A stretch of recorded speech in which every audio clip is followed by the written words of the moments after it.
అసెంబ్లీలో స్పీచ్ ఇచ్చిండు ఉత్తమ్ కుమార్ రెడ్డి. ఏం చెప్తాడబ్బా బడ్జెట్లో? నేను కూర్చొని మంచిగా రాసుకున్నా. ఏం చెప్పిండు?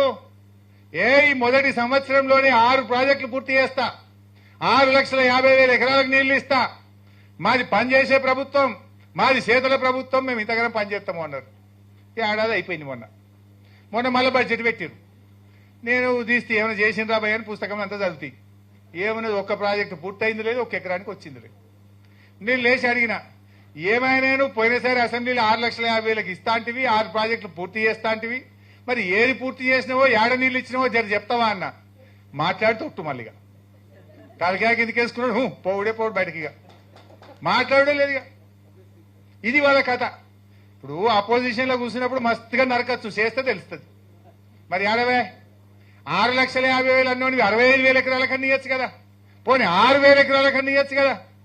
65,000 లేదు, 6,000 లేదు, గొండు సున్నా. ఇప్పుడు మళ్ళీ చెప్పిండి ఈ సంవత్సరం 6 లక్షలకి ఇస్తాను. ఇక చూడాలి మళ్ళీ ఏం చెప్తాడు. ఇక మళ్ళీ బడ్జెట్ పట్టుకుంటా ఇచ్చిపెట్టాను నేను. ఇది కథ వీళ్ళకి.